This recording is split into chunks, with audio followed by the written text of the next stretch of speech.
అందరికీ నమస్కారం అండి. నా నోరు పెద్దది, మైకు పెద్దగానే ఉంది, కొంచెం తగ్గించమ్మా.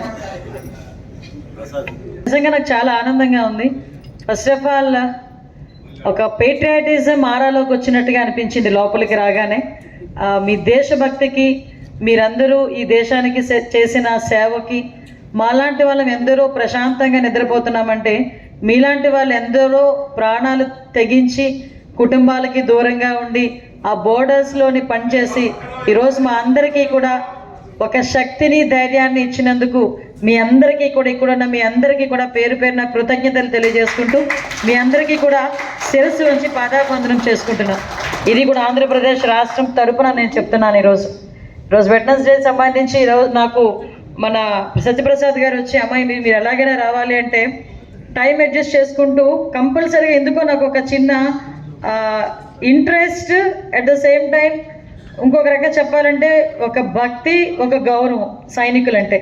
ఆ గౌరవమే నన్ను ఇక్కడికి, ఎంత బిజీ షెడ్యూల్ ఉన్నా కూడా ఇక్కడికి వరకు రప్పించింది. దానికి ప్రత్యేకంగా డైరెక్టర్ సత్యప్రసాద్ గారికి నేను ధన్యవాదాలు తెలియజేసుకుంటున్నా. రిటైర్డ్ మేజర్ చారీజీ, ఆయన చూస్తే ఏమో పెద్ద వయసు పెద్దగా అనిపిస్తున్నారు, కానీ ఆయన మాట తీరు అన్నీ కూడా యువకుడిలాగే ఉన్నారు ఆయన. Especially thank you so much sir. జై హింద్. ఇక్కడున్న అందరికీ కూడా పేరు పేరున నేను ధన్యవాదాలు, నమస్కారాలు తెలియజేసుకుంటున్నా. సైనిక కుటుంబ సభ్యులు మన రాష్ట్రంలో సుమారుగా 1,10,000 మంది ఉన్నారని చెప్పి ఇప్పుడే సత్యప్రసాద్ గారు చెప్పారు. We are very proud. That's why ఇప్పుడు కూడా అంటారు మేరా భారత్ మహాన్ అని. దానికి మీ అందరూ కూడా సహాయ సహకారాలు అందించి ఈరోజు ఈ కార్యక్రమానికి నన్ను ఆహ్వానించినందుకు ప్రత్యేకంగా మరొక్కసారి మీ అందరికీ కూడా ధన్యవాదాలు తెలియజేసుకుంటున్నా. ఇక్కడున్న అధికారులకి, అదేవిధంగా కుటుంబ సభ్యులకి, అదేవిధంగా వీర నారీలకి, ముఖ్యంగా వెటర్నరీస్ అందరికీ కూడా ప్రత్యేకంగా మరొకసారి మీ అందరికీ అభినందనలు తెలియజేసుకుంటూ, ఈరోజు మనందరం కూడా మీకు తెలుసు మీ తాలూకా అసమానమైన ధైర్యం. ఒక రకంగా చెప్పాలంటే ఎక్కడో మేము టీవీలో చూసినప్పుడే అమ్మో అనుకునే పరిస్థితుల నుంచి ఆ ఫీల్డ్ మీద, ఆ తుపాకీ గుళ్ళ మధ్యలో ఈ దేశాన్ని కాపాడాలి, ఈ దేశంలోకి ఎవరు కూడా తీవ్రవాదులు చొరబడకూడదు, ఈ దేశంలోకి ఎట్టి పరిస్థితుల్లోని ఉగ్రవాదులు రాకూడదు, మన దేశం క్షేమంగా ఉండాలి అని చెప్పి మీరు చేసే సేవ, ఒక్కొక్కసారి మీరు చేసే సేవ, మీరు చేసే యుద్ధం ఇవన్నీ పక్కన పెడితే మీ కుటుంబ సభ్యుల తాలూకా మానసిక పరిస్థితిని కూడా అర్థం చేసుకునే పరిస్థితి కూడా మాకు ఉంటుంది. ఎందుకంటే ఒక కుటుంబం సైనికుడిగా పంపించాలంటే ఆ తల్లికి నిజంగా చేతులెత్తి దండం పెట్టాలి. ఆ తల్లి ధైర్యానికి మాత్రం మనం అందరం కూడా మెచ్చుకోవాలి.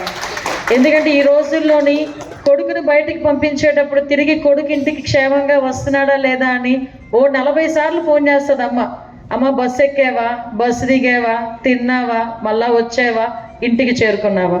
అంటే ఒక తల్లికి కానీ, ఒక తండ్రికి కానీ కన్న కొడుకు మీద, కన్న కూతురు మీద ఎంత ఆపేక్ష ఉంటుందో మనందరికీ తెలుసు. అయినా కూడా ఒక సైనికుడిని పంపించేటప్పుడు ఆ సైనికుడు బ్యాట్ తీసుకొని ఇంట్లోంచి బయటకు వెళ్ళేటప్పుడు తిరిగి ప్రాణాలతో తిరిగి వస్తాడో లేదో కూడా తెలియకుండానే ఆ తల్లి జాగ్రత్తగా వెళ్ళిరా నాన్న అని చెప్తుంది. ఆ తల్లికి చేతులెత్తి నమస్కరించాలి ఈరోజు.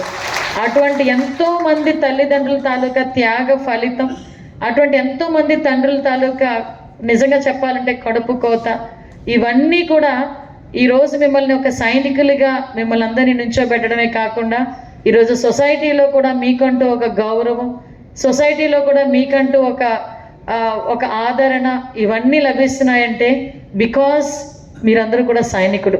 అందుకే నేను చెప్తా, సైనికులకి ఇచ్చే గౌరవం మన దేవుడికి ఇచ్చే గౌరవంతో ఈక్వల్గా భావించాలి. మనం దేవుడికి ఎంత గౌరవం ఇస్తామో, మనం ఎంతలా పూజిస్తామో, దేవుడి గదిలోకి వెళ్ళేటప్పుడు చెప్పులకి లోపలికి వెళ్తాం, ఒక సైనికుడి దగ్గరికి వెళ్ళేటప్పుడు కూడా అంతే గౌరవంగా వెళ్ళాలని నేను ఎప్పుడు కూడా కోరుకుంటాను. ఆ గౌరవం మీకు ఎప్పుడు దక్కడానికి మా వంతుగా మన గవర్నమెంట్ ఎప్పుడు కూడా కృషి చేస్తూనే ఉంటుంది. ఇంకొకటి ఏంటంటే, ఇందులోని బ్యూటీనెస్ ఏంటంటే, చాలామంది ప్రభుత్వ ఉద్యోగస్తులు కానీ ఏ ఉద్యోగం చేసినా రిటైర్ అయిపోయిన తర్వాత మా పని అయిపోయింది అనుకుంటారు. అదేంటో సైనికుడికి రిటైర్ అయిన తర్వాత కూడా ఉద్యోగం చేస్తాడు సైనికుడు ఒకడే. నేను ఆ విషయంలో చాలామందితో చెప్తాను. 2 డిపార్ట్మెంట్లు ఉద్యోగం అయిన తర్వాత కూడా పనిచేసేవి. ఒకటి సైనిక్స్, 2 పోలీస్. వీళ్ళే యూనిఫామ్ ఉన్నా జరుగుతుంది డ్యూటీ, యూనిఫామ్ తీసి పక్కన పెట్టినా వాళ్ళు డ్యూటీ చేస్తారు. ఒక్కొక్కసారి అలా యూనిఫామ్ కూడా డ్యూటీ చేస్తుంది, ఏదో సినిమాలో చెప్పినట్టుగా. అలాంటి పరిస్థితులు ఒక ఈ డిపార్ట్మెంట్స్కే ఉన్నాయి. అది నిజంగా చాలా గౌరవబద్ధమైన డిపార్ట్మెంట్, గౌరవంగా మీరందరూ కూడా చేసే మీ పని. ఈరోజు చాలామంది రిటైర్ అయిన తర్వాత వచ్చి చాలామంది కొంతమంది సైనికులకి ట్రైనింగ్స్ ఇస్తున్నారు, కొంతమంది కొన్ని ఇన్స్టిట్యూషన్స్లో పిల్లలకి పీఈటీస్ కింద కానీ వాళ్ళకి డిసిప్లిన్ నేర్పించేటట్టు కానీ వాళ్ళు ముందుకెళ్తారు. ఒక్కొక్కసారి నేను అనుకుంటా ఉంటాను, మిలిటరీలో పడేయాలరా మిమ్మల్ని అంటారు అటు ఇటు తిరిగే కుర్రవాళ్ళని. సాధారణంగా చాలామంది తల్లిదండ్రుల నోట్లోంచి వచ్చే పదం ఎలా వస్తుందంటే, అరే నువ్వు తిన్నగా ఉండకపోతే తిన్నగా తీసుకెళ్ళి మిలిటరీలో పడేస్తానంటారు. మిలిటరీలో పడేస్తానంటే అక్కడ ఏదో కాదు, డిసిప్లిన్ వస్తుందని.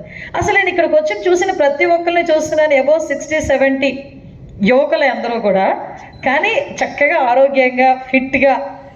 ఎస్, అంటే మన డిసిప్లినే మనకి ఆరోగ్య హెల్త్ విషయంలోనే కానీ, మీ డిసిప్లిన్ కానీ, మన వే ఆఫ్ లైఫ్ స్టైల్ కానీ ఈరోజు మీ అందరికీ వచ్చిందంటే మీరు అన్ని సంవత్సరాలు అక్కడ పని చేయటం. సో ఇలాంటి మీ అందరినీ కూడా, అంటే నేను మళ్ళీ ఇంకొకటి కూడా చెప్తానండి, అంటే మీరు ఎంత పేట్రియాటిజం ఎలా ఉంటుందంటే మీ అందరిలోని కూడా, నేను చాలామందిని అబ్జర్వ్ చేశాను, చాలామందితో మాట్లాడుతుంటా.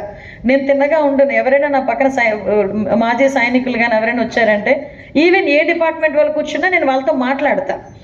నేను ఒకసారి ఒక అతన్ని అడిగాను, మీకు 2 ఆప్షన్స్, ఒకటి కుటుంబం ఒకటి దేశం ఉంటే మీరు దేనికి ప్రయారిటీ ఇస్తారంటే, ఆబ్వియస్లీ చిన్న పాస్ కూడా ఇవ్వలేదు, చిన్న గ్యాప్ కూడా ఇవ్వలేదు, ఆబ్వియస్లీ దేశం అమ్మ. అంటే మేము ఆ దేశం గురించి కమిట్ అయ్యి ఆ దేశం గురించి మా ప్రాణాలు కూడా సైతం లెక్క చేయకుండా మేము అందులోకి వెళ్ళామంటే, మా కుటుంబం అడ్డొచ్చినా మేము ముందుకు మేము అది దాటి రాలేము, మాకు దేశం ముఖ్యమని చెప్పిన సంఘటనలు ఎన్నో. అవి కూడా ఏంటంటే చాలా సందర్భాల్లో అవి కూడా కళ్ళగా కనిపించినాయి నాకు. మొన్న రీసెంట్గా ఆపరేషన్ సింధూర్ కూడా నిజంగా నేను హోమ్ మినిస్టర్ అయిన తర్వాత జరిగిన సంఘటన. అక్కడ ఉగ్రవాదులు పహల్గామ్లో ఆడవాళ్ళని పక్కన పెట్టి మగవాళ్ళని చంపుతూ ఉంటే, మాలాంటి వాళ్ళకి కొంచెం కడుపు రగిలింది, గుండె రగిలింది అంటే అక్కడి నుంచి వచ్చిన మీ పరిస్థితి ఎలా ఉంటుందో ఎవరైనా అర్థం చేసుకోగలరు. ఒకసారి ఒక ఆయన నాకు ఫోన్ చేశాడు, అమ్మ నేను రిటైర్డ్ సైనిక్ని, నేను ఆర్మ్డ్ ఫోర్స్లో చేశాను, మీరు నాకేమైనా అవకాశం ఇస్తే నేను ఒకసారి వెళ్తాను పహల్గామ్ అని. అంటే వాళ్ళ తాలూకా నేచర్ అలా ఉంటుంది. సో మీ అందరికీ కూడా ఇలాంటి సందర్భాల్లో మిమ్మల్ని అందరినీ గుర్తు చేసుకోవటం, మీ తాలూకా ధైర్య సాహసాలని గుర్తు చేసుకోవటం, మిమ్మల్ని అందరినీ మేము గౌరవించుకోవటం నిజంగా నా పూర్వజన్మ సుకృతం కింద భావిస్తున్నానండి. ఇందాక మేడం కూర్చొని నా గొప్పతనం ఏదో చెప్తే ఎలా ఉంది తెలుసా అమ్మ, అది సింహం ముందు కూర్చొని జింక ఫ్లూట్ ఊదుతున్నట్టు ఉంది. ఎందుకంటే ఇక్కడ వీళ్ళ ఒక్కొక్క చరిత్ర నా ఒక్కదాన్ని కాదు, ఇక్కడ ఈ పెద్ద ఆయన నుంచి ఉంటే ఒక చరిత్ర బయటకు వస్తుంది, ఆ పక్కన పెద్ద ఆయన తీసుకుంటే ఒక చరిత్ర వస్తుంది, ఆ వెనకాతల అమ్మ దగ్గర అడిగితే ఒక చరిత్ర వస్తుంది. మాదే ఉందండి, రెగ్యులర్గా చదువుకున్నాము, ఆ చదువుకునే బాటలో దేవుడి దయ వల్ల అదృష్టం కలిసి వచ్చి చంద్రబాబు నాయుడు గారి దయ వల్ల ఈరోజు ఈ పొజిషన్లో ఉన్నాం. కానీ మీలాంటి వాళ్ళ ఎదురుగా నుంచొని మాట్లాడడానికి దేవుడు నాకు అవకాశం ఇచ్చినందుకు ముందు ఆ భగవంతుడికి నేను థ్యాంక్స్ చెప్పుకోవాలి, మీ అందరికీ కూడా నేను ధన్యవాదాలు చెప్పుకోవాలి. ఈరోజు ఆంధ్రప్రదేశ్ గవర్నమెంట్ ఎప్పుడూ కూడా మీ అందరికీ సేవ చేసేదానికి, మీ గౌరవం నిలబెట్టేదానికి, రేపొద్దున్న ఎవరైనా కూడా రిటైర్ అయ్యి బయటకు వచ్చిన తర్వాత కూడా రిటైర్మెంట్ బెనిఫిట్స్ కూడా రావడానికి ఏ ఆఫీసుల చుట్టూ తిరగకూడదు అని సపరేట్గా ఒక సైనిక్ వెల్ఫేర్ కార్పొరేషన్ అనేది ఏర్పాటు చేయడమే కాదు, సైనిక్ వెల్ఫేర్ శాఖని కూడా ప్రత్యేకంగా బలోపేతం చేసి ఈరోజు ఎక్కడ కూడా ఎవరికి కూడా ఇబ్బంది లేకుండా చేసే పరిస్థితి. నేను హోమ్ మినిస్టర్ అయిన తర్వాత మన మాజీ సైనికులందరూ నా దగ్గరికి వచ్చారు, ఒక మీటింగ్కి వెళ్ళాను నేను. అందులోని ఇలా సైనిక్ వెల్ఫేర్ కార్పొరేషన్ ఎప్పటి నుంచో పెండింగ్ ఉందమ్మా అంటే, బిలీవర్ ఆర్ నాట్, నేను ఒక్కసారి సార్ దగ్గరికి వెళ్ళి, సార్ సైనిక్ వెల్ఫేర్ కార్పొరేషన్ ఒకటి పెండింగ్ ఉండిపోయిందంటండి ఎప్పటి నుంచో అన్న వెంటనే ఇమ్మీడియట్గా శాంక్షన్ చేయండి, దానికి 10 కోట్ల రూపాయలు ఇమ్మీడియట్గా గవర్నమెంట్ తరఫున ఇవ్వండి అని చెప్పిన ఏకైక సీఎం మన చంద్రబాబు నాయుడు గారు. దానికి సంబంధించి ఈరోజు సైనిక్ వెల్ఫేర్ కార్పొరేషన్ ఏర్పాటు చేసుకున్నాం. అట్ ద సేమ్ టైం ఈరోజు ప్రత్యేకంగా మీలాంటి వాళ్ళందరూ కూడా ఈరోజు చాలామంది యువతకి మార్గదర్శకులు. ఈరోజు ఒక్కొక్కసారి కడుపు తరుక్కుపోతుంటుంది, మీలాంటి వాళ్ళేమో ఎప్పటి నుంచో దేశం గురించి సేవ చేసి ఇప్పటికీ కూడా ఈ వయసులో కూడా సేవ చేయడానికి సిద్ధంగా ఉన్నామని ఇంత డిసిప్లిన్గా ఉంటే, కొంతమంది కొన్ని సిచ్యువేషన్స్లో ఉన్న బేసిక్ కుటుంబ నేపథ్యం నుంచి కానివ్వండి, వాట్ ఎవర్ ఇట్ చుట్టుపక్కల ఉన్న వాళ్ళు కానివ్వండి, చాలామంది యువత ఈరోజు డ్రగ్స్కి బానిసైపోయి, గాంజాకి బానిసైపోయి వాళ్ళ బతుకులు అంటే వాళ్ళ జీవితాలు పాడు చేసుకునే సందర్భాలు కూడా చాలా చూసాం. నేను మీ దగ్గర నుంచి ఒక హోమ్ మినిస్టర్గానే కాదు, ఒక తల్లిగా ఒక భారతీయురాలుగా కూడా కోరుకునేది మీ దగ్గర నుంచి కూడా వాళ్ళకు ఒక డిసిప్లిన్ నేర్పడంలో, వాళ్ళకి జీవితం మీద విలువేంటో తెలియచేయడంలో మీ అందరి సహాయ సహకారాలు కూడా నేను కోరుకుంటున్నా. మీ అందరి దగ్గర నుంచి సపోర్ట్ కావాలి నాకు. అట్ ద సేమ్ టైం ఈరోజు ఈ మాజీ సైనిక్ సంబంధించి వాళ్ళు కానీ ఇప్పుడు ఎవరైతే యుద్ధంలో చనిపోయిన సైనికులు వాళ్ళ కుటుంబాలని కూడా ఆదుకునే క్రమంలో మేము ఎప్పుడు కూడా ముందుంటున్నాం. వాళ్ళకి సంబంధించి ఉద్యోగ అవకాశాలు కూడా ఇమీడియట్గా ఇప్పుడే నేను సత్యప్రసాద్ గారిని కూడా అడిగా, ఎంత టైం పీరియడ్లో ఇస్తున్నామంటే వితిన్ 6 months 8 months లోపే మనం ఇస్తున్నామండి అని చెప్పారు. ఇప్పుడే నాకు చారీజీ కూడా ఒక ఇన్ఫర్మేషన్ కూడా ఇచ్చారు. కొన్ని సందర్భాల్లో కొంత మేరకు కుటుంబం నుంచి కూడా వాళ్ళు కొంత ఇబ్బంది పడుతున్నారు అన్నారు. అటువంటి దానికి ఒక స్పెషల్ డెస్క్ని ఏదైనా ఏర్పాటు చేయడానికి నేను ఒకసారి హోమ్ డిపార్ట్మెంట్లో కూడా ప్రత్యేకంగా మాట్లాడతా. ఎందుకంటే ఇప్పుడు రెగ్యులర్గా ఒక సైనికుడు కూడా పోలీస్ స్టేషన్కి కంప్లైంట్ పట్టుకొని వెళ్ళే పరిస్థితి రాకూడదు. వాళ్ళకంటూ ఒక స్పెషల్ డెస్క్ అన్నది కంపల్సరీగా అవసరం. ఇప్పుడే ఇక్కడ కూర్చునేటప్పుడు నాకు ఒక ఆలోచన వచ్చింది. నేను కూడా మా డీజీపీ గారు, మా డిపార్ట్మెంట్ వాళ్ళందరితో కూడా మాట్లాడి మాజీ సైనికుకి ఏదైనా హెల్ప్ డెస్క్ కావాలి అనుకుంటే కనుక ఒక ప్రత్యేకంగా ఒక సెక్షన్ ఏర్పాటు చేసి వాళ్ళకి ఇమీడియట్గా దానికి న్యాయం జరిగేటట్టు చేయడానికి నేను ఆదేశాలు కూడా ఇవ్వడం జరుగుతుందండి. డిస్ట్రిక్ట్లో ప్రస్తుతానికి డిస్ట్రిక్ట్లో ఒకటి పెట్టుకుందాం. ఎందుకంటే 1,10,000 మంది ఉన్నారు. అందరినీ ఏకదగ్గిగా ఒక దగ్గర పెట్టినా కూడా మీకు న్యాయం జరగదు. సో ఎస్పీ ఆఫీస్లోనే ఒక స్పెషల్ డెస్క్ని ఏర్పాటు చేసుకొని ఎవరైనా ఇలా మాజీ సైనిక్స్ వచ్చారంటే కనుక ఇమీడియట్గా వాళ్ళకి న్యాయం జరిగేటట్టు చేయడానికి, ఎక్కడ కూడా లేట్ చేయకుండా చేయడానికి నేను ఇమీడియట్గా మాట్లాడి అది కూడా యాజ్ ఎర్లీ యాజ్ పాసిబుల్ ఆ నోట్ కూడా మీకు పంపించడం జరుగుతుంది. అట్ ద సేమ్ టైం పిల్లలకి కూడా వాళ్ళకి కూడా ఒక న్యాయం జరగాలి. ఇక్కడైనా ఒకటి మాత్రం గవర్నమెంట్ తరఫున మీకు హామీ ఇస్తున్నాం.